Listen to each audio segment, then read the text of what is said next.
Dustin shocked me because we were shooting a scene. Yes, look, you're gonna have to do it. You're gonna have to do it. I'm gonna have to do it. I'm very sorry about this. My wine glass was sitting there, and he just with his hand, brushed it so that it whizzed by my nose and broke on the wall in little pieces of glass. For nearly 5 decades, Meryl Streep occupied a unique position in American cinema.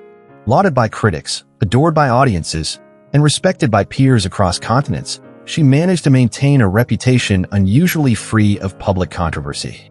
No scandals, no public feuds, and no headline-driven rivalries. She navigated Hollywood with the discretion of a diplomat, presenting an image of collegiality and professionalism that rarely cracked in interviews or appearances. To the public, she seemed to exist above the fray, an artist immune to the pettier battles of the film industry.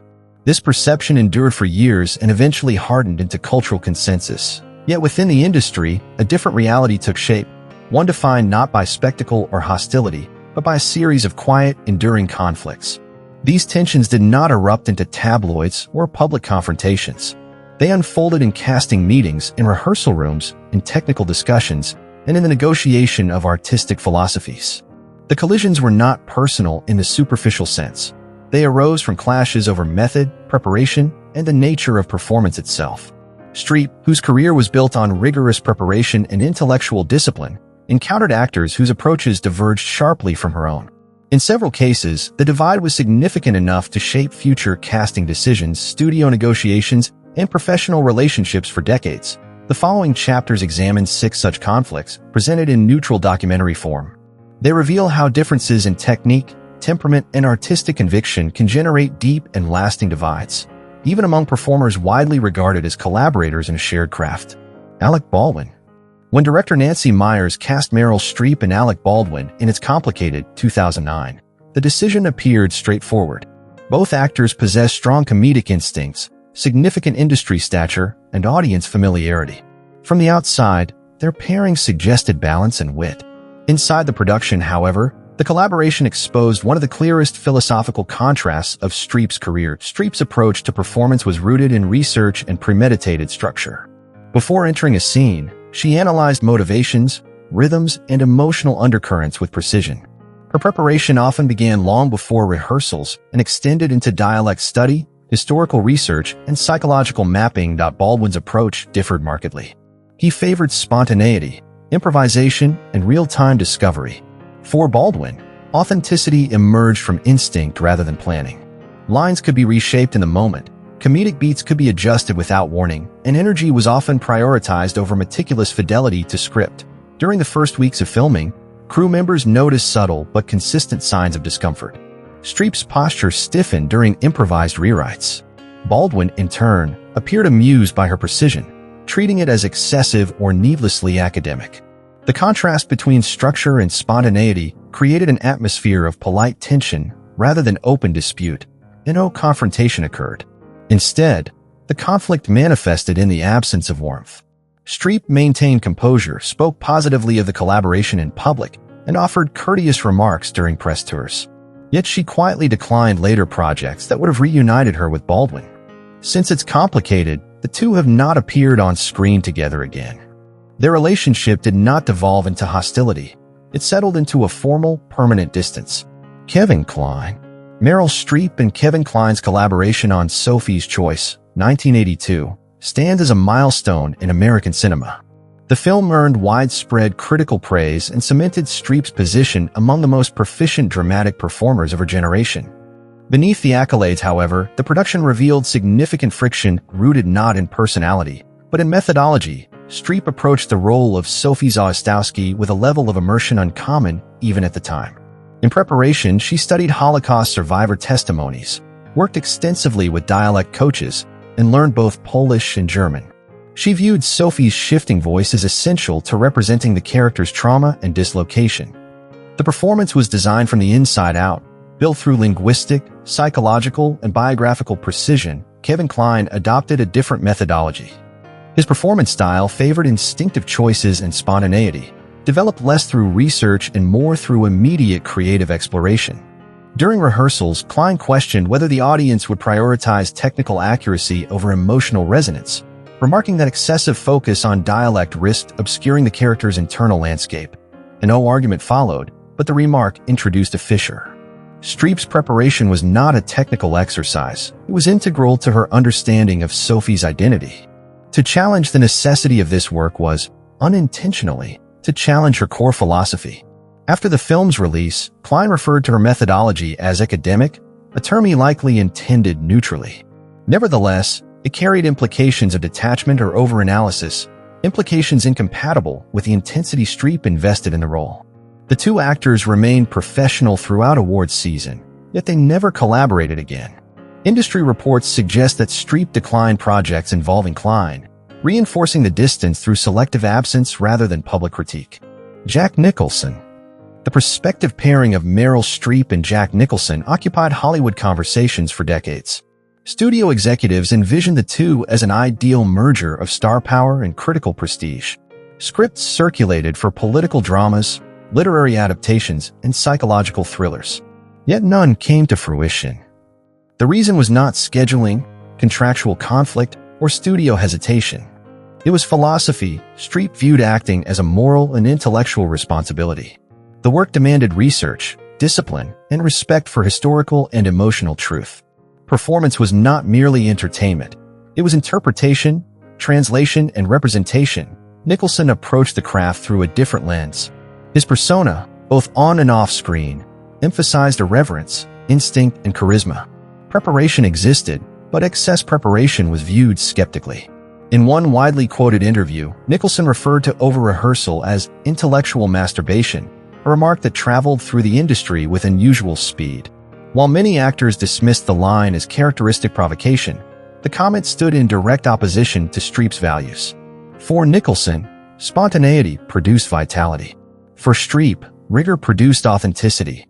The divide became insurmountable. Streep quietly declined multiple studio proposals that would have paired them. There was no statement, no critique, and no explanation issued publicly.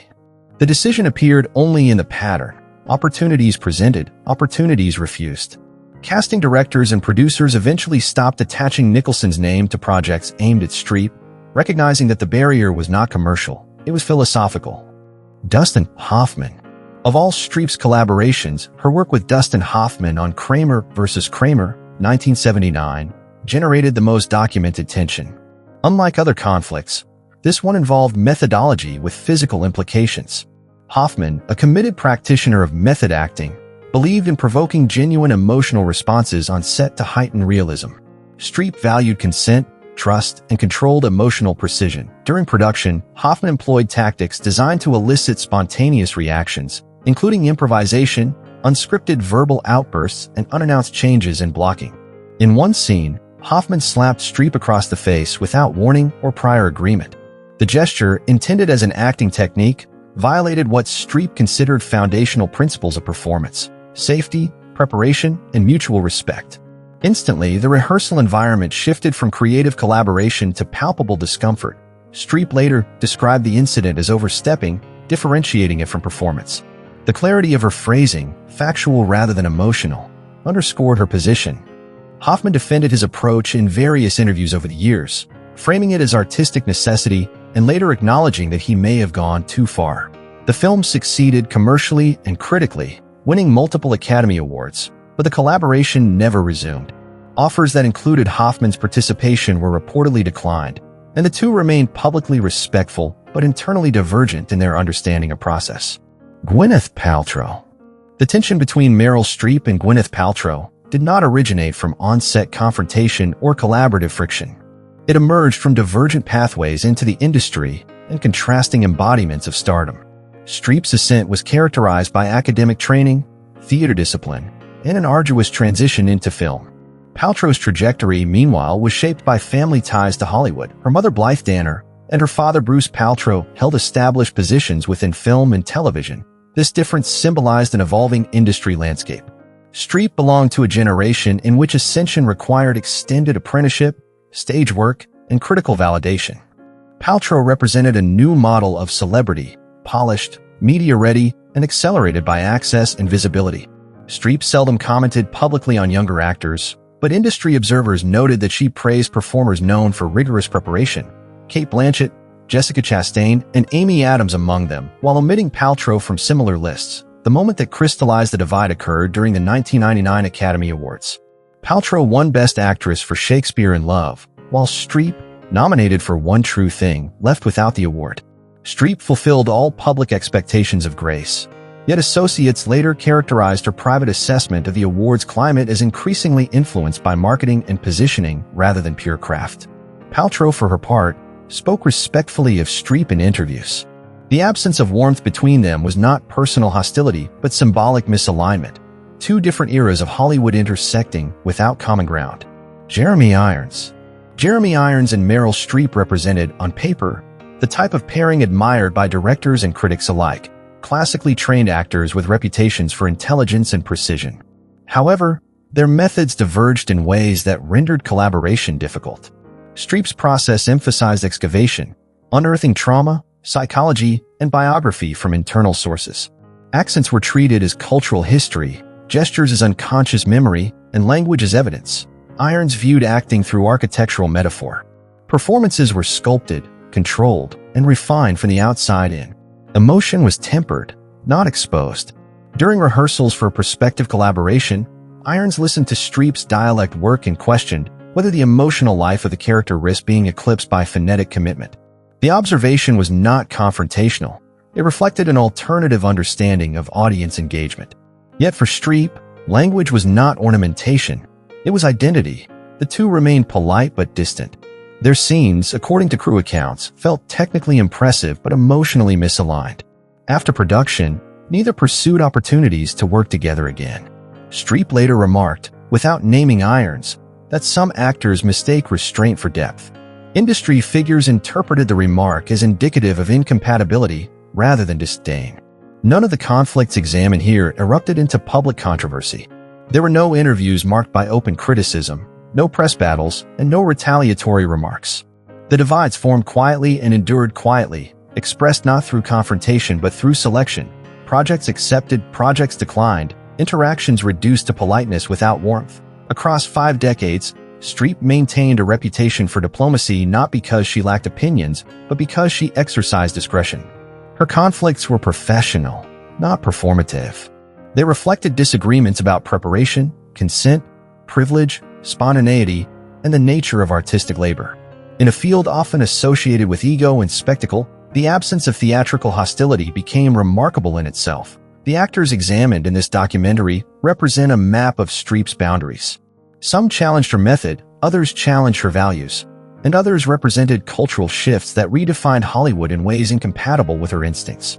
Together, these silent conflicts illustrate that even within collaborative art forms, creative philosophies can diverge so sharply that reconciliation becomes impossible. The public image of unity concealed a private landscape of selective distance. Through these 6 cases, a portrait emerges not of animosity, but of a performer who protected her craft with the same precision she brought to her roles, quietly, rigorously, and without apology.